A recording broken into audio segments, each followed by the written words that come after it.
At the very beginning of the movie, the first character we see is Jake Sully, who is traveling through space inside a pod that moves people from one place to another.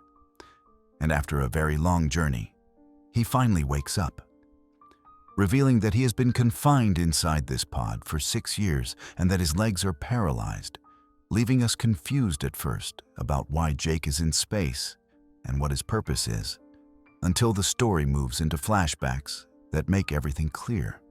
Jake had a twin brother who was a brilliant scientist with a passion for space and discovering new worlds. But tragically, his brother was killed in a fight over money. And since NASA had already spent a massive amount of money sending him on this mission, Jake decides not to let that money and dream go to waste and chooses to go in his brother's place to another planet. Jake agrees because his paralysis makes life difficult. His leg treatment is extremely expensive, and he hopes that by completing the mission successfully, he can earn enough money to walk again. And despite having no use of his legs, Jake is hardworking, mentally strong, and believes in himself. When we learn about the planet, we find out that it has no breathable oxygen, and before traveling there, Jake and others gather, where their leader explains how dangerous the planet is, how to survive, and how to escape from deadly creatures. During this time, Jake meets a man, trains with him for 3 years, becomes close friends, and is shown the Avatar program, where human DNA is combined with the DNA of the planet's native species, officially starting the project under a powerful businessman who is the head of it. When questioned about Jake's presence, the businessman explains that Jake is useful and reveals the true motive by showing a valuable stone found on the planet, explaining that 1 kilogram is worth 1 billion, meaning even 10 grams is worth 10 million, and makes it clear that extracting these stones is the real mission. Jake is then placed into a machine and transferred into his avatar body, and for the first time, he feels happiness as he experiences tall height, blue skin, a tail, long braid, and functioning legs. Because of his military background, Jake gains praise and is secretly instructed to earn the natives' trust, live among them, gather information, remove them peacefully if possible, and if not within 3 months, force will be used, with the promise that Jake's legs will be cured in return, and Jake agrees. Upon reaching Pandora, Jake, now in his avatar body, is overwhelmed with excitement, touching everything, witnessing massive creatures until a dangerous animal chases him, forcing him to jump into a river and become separated from his team, who eventually assume he is dead and leave.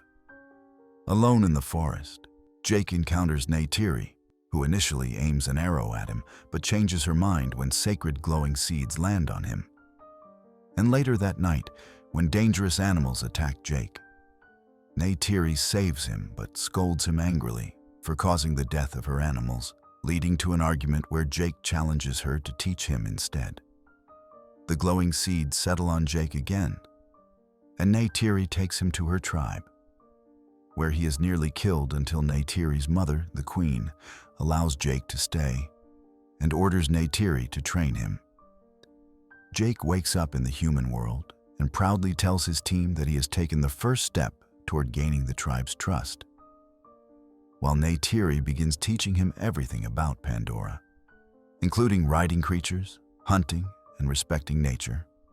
Meanwhile, scientists observe Pandora from floating mountain bases, while Jake's training progresses rapidly as he learns the planet's ways. And Neytiri introduces him to the flying banshees, explaining that they choose their rider, remain loyal for life, and can even kill an unworthy rider.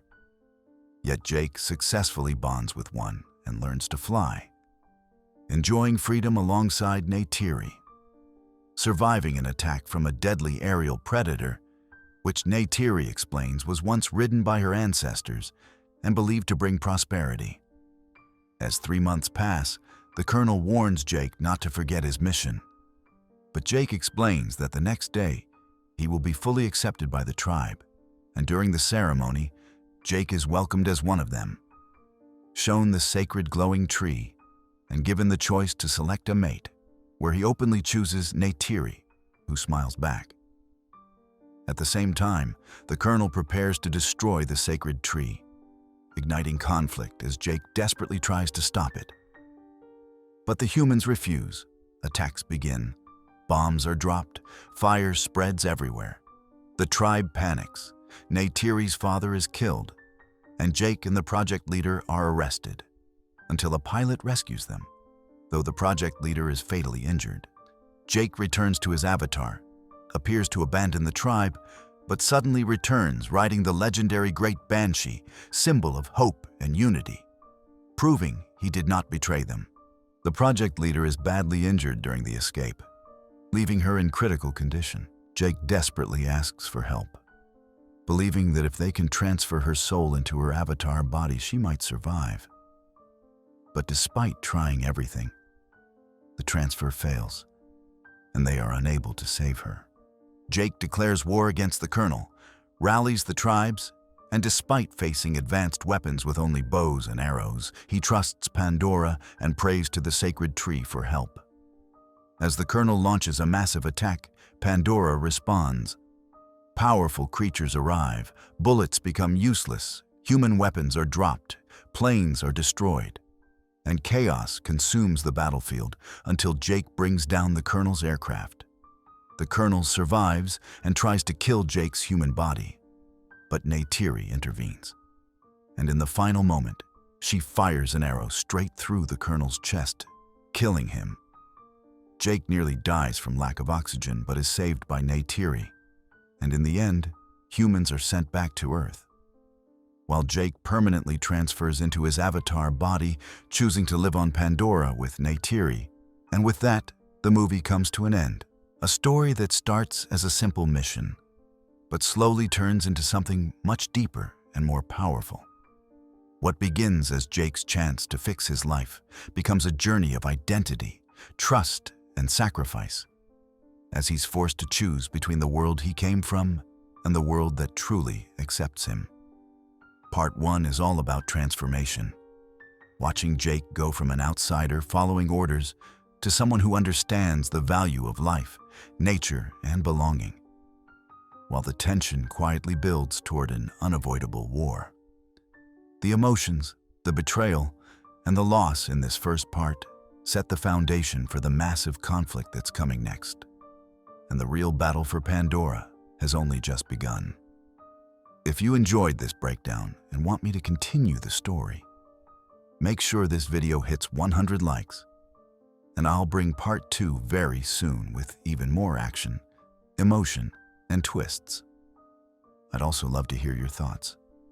So drop a comment below and tell me which moment from part 1 hit you the hardest. Don't forget to subscribe for more movie breakdowns and share this video with other Avatar fans so we can experience the rest of the journey together.